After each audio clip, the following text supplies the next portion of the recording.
it through. Sean Spicer is communications director at the Republican National Committee. We invited his Democratic counterpart to join us this morning, but he declined. Mr. Spicer, good morning. Good morning, Del. Thank you. The president says he is moving forward with or without Congress. Your reaction to that strategy? Well, in some ways, it's very surprising. I mean, the one chamber that the Republicans control, the House of Representatives, has passed over 150 bills that they've sent to the Senate that have literally just sat there with no action. But with all due respect, 40 of those bills involved repealing Obamacare. No, actually, all 50 of those dealt with job creation, and frankly, even with respect to the Obamacare issue, the president last night said, "I would like to talk to you about the problems that you have with Obamacare and your solutions." Every time that he goes out and gives one of these speeches, Del, he talks about, "I'd like to reach across the aisle. I'd like to sit down and have a conversation." And the second that the speech ends and the camera lights go off, there is no opportunity to have that conversation. And so the president gets up in front of the American people or in front of the podium and talks about wanting to work with Congress, wanting to listen to ideas. But in reality, that's just not true. And so I think what you're seeing is the House passing bills, sending them over to the Senate that create jobs, get regulation out of the way, and allow businesses to thrive and hire people. And they go nowhere because the Senate Democrats don't want to do anything, and Obama's just not serious about these kind of policies. Mr. Spicer, are we seeing then a Jekyll and Hyde presidency? I mean, you just heard the three international correspondents talk about the president being popular overseas, but not so popular in the U.S., at least with regards to the House. What is it that happens? Why can't the House and the president get along? Well, you also, the gentleman that you had on from Brazil said the biggest problem that Latin America has is that it's all talk and no action. And so I think that there's actually a lot of similarities in terms of how it's viewed.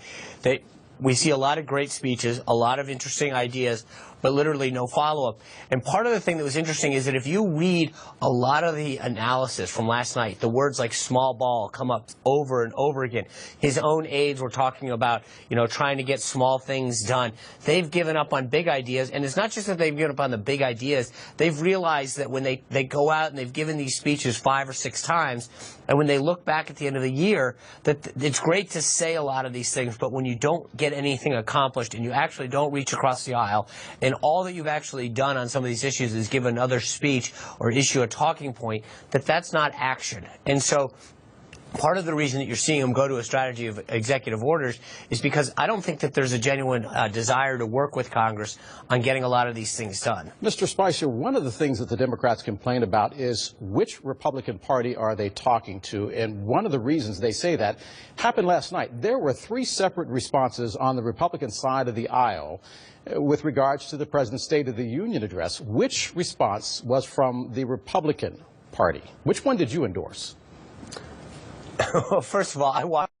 Second of all, there's an official response. Kathy McMorris Rodgers gave it, and Congresswoman Ileana Ros-Lehtinen simulcast it in Spanish for us. But there's actually, to be completely fair, what did you think about the Tea Party response? There's the Tea Party, and then Senator Rand Paul gave his own response. But actually, Del, in my inbox probably came about 70 different people putting out their things, actuality, statements, audio recordings, Democrats, Republicans alike, concerned citizens. So to make it seem like because there were, a Tea Party response, and there was, honest to God, there were probably 150 to 200 responses to the State of the Union last night, including fellow Democrats that put out their statement saying, tonight, this is what we heard.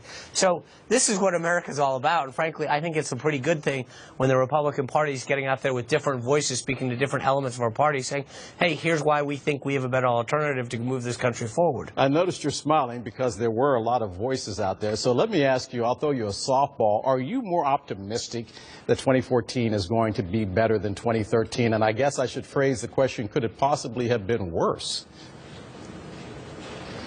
Well, I disagree with that. I think 2013 was pretty good. If you look at Chris Christie's election, you look at a lot of the mayor's races, down ballot stuff, it was actually very good for us. There were some areas that I think we obviously wish we had done better in, particularly in Virginia. But throughout the country, we did very well. And if you look at where the Republican Party stands today, we controlled 29 governors, 59 out of 99 state legislatures around the country, 28 secretaries of states, 29 attorney generals. We are doing very, very well as a party. We have one of the highest majorities in history in the House of Representatives. We're on the cusp of taking the Senate back.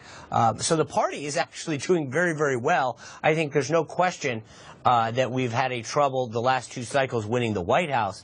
But when you look at our overall record, we're shooting pretty well. And Sean, you can't lob out those softballs to me without me pointing out that Chris Christie's having a few issues in Jersey, and the Republican former governor of Virginia is under investigation. Sean Spicer, Communications Director at the RNC, thanks for being with us this morning.